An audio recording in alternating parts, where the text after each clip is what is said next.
I'm here to tell you that you don't build resilience by lecturing people on grit. You build it by living it in the moment, together, and yes, even through play. The two resilience games I'm about to share, and yes, I just said games, they're fun, wildly effective, and guaranteed to bond you and your team while stretching those emotional muscles. You all ready to have some fun?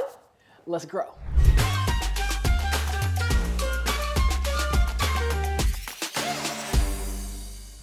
This first game I call emotional poker. All right, it's a game of unpredictability, emotional agility, and a quick reframe. So here's how it works. Everyone who's playing will get a hand of emotion cards. In the hand, anywhere from 5 to 8 cards works. Now these are cards that you've created beforehand, where you're using an index card, some type of card, and putting an emotion on the front. Now make this be a mix of emotions that people know, that might be expected, as well as ones that are unexpected. And I would even recommend you do some exploration, some research on emotions that are completely outside of your culture. There's emotions that are known in a lot of different cultures around the world that you probably have no clue about. So put those on the card so people who see them are like, what does this word even mean, right? That's gonna make it even more fun. But everybody who's playing needs to have a hand of these cards, right? So 5 to 7 cards in their hand. Okay, next, a scenario is read out loud. An example being, your boss just moved the deadline up of a really big project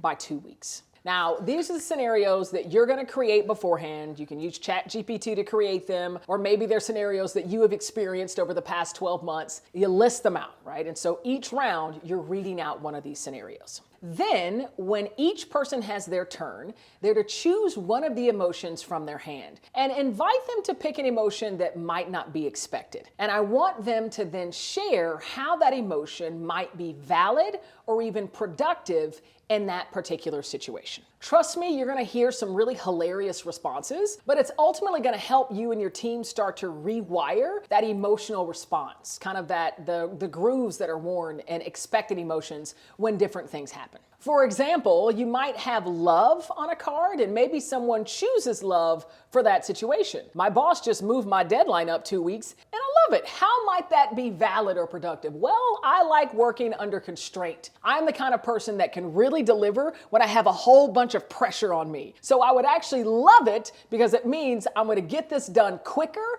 and I know that I can achieve it because I work well under pressure, right? So that's a really silly example, but you see a lot of these kind of pop up because you're going to have so many different emotions and everyone has to pick at least one. So you're going to go through many rounds as people have an emotion in their hand, and you're going to create or share a scenario for each round. The way that this is building resilience is that it's training emotional dexterity, emotional fluency, where people are recognizing there are a lot of different ways to feel and a lot of different emotions that might be inspired from scenario to scenario. And it's also, again, doing a great job at building that emotional vocabulary because you're going to make it a point to fill these cards with emotions words that aren't necessarily commonplace or that you hear all the time. And the bonus to this and how it really helps nurture resilience is it's going to lift the stigma of having something that we would deem a negatively perceived emotion, lift the stigma of that and make it be okay to express it and to share it when something happens. And even offer people the framing, that mindset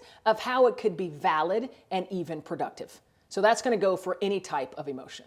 All right, the second game is called Discomfort Roulette. It's funny, both of these games could be in some type of casino of emotions. Maybe I'll build that. Stay tuned.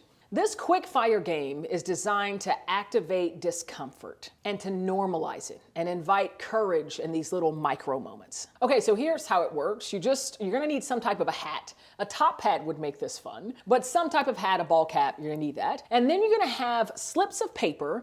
Each slip of paper is gonna have a slightly uncomfortable, kind of emotionally inspired type of a challenge to it. And I'll give you an example. Share a time when you failed, learned from it, and then kept going. Another one might be deliver a compliment to the person standing on your right. Another could be share something you're afraid to share at work. Another might be ask the group for support on something that's happening for you that's real. Now, as you can see, these are a little light, but they're also quite edgy, and they will invite discomfort. And that's the idea. It's to normalize that discomfort. It's to give individuals the opportunity to express something that might be emotionally charged, and give the team an opportunity to hear it, to feedback, and again, that normalization will start happening. What this game might uncover is something that might have been going on in your team that had been unspoken and not yet surfaced. So this game can actually help you surface that. And that's why I love it. Discomfort Roulette. I love it because we don't grow through things that are easy. We grow through things that are hard, that are challenging, that invite this discomfort. And so really, I see this game almost like emotional yoga. Right? It's going to stretch you. It's going to stretch you in ways that are uncomfortable, but ultimately playing it more and more, you're going to learn more about yourself, learn more about your team, and you all will be growing together. So to supplement those games, I got something else for you completely for free. There's a link down below which takes you to a free chapter of my best-selling book, Change Enthusiasm: How to Harness the Power of Emotion for Leadership and Success. And so it speaks specifically to discomfort and the emotions that are inspired through it. So it's going to introduce you to that mindset and how to continue nurturing your personal resilience, your own resilience. And it's completely for free. Just click the link below. Now, until we meet again and you see this face smiling at you once more, I want you to keep having fun, keep learning, keep growing, keep inviting discomfort, because you know that your evolution is on the other side. And above all else, keep rocking.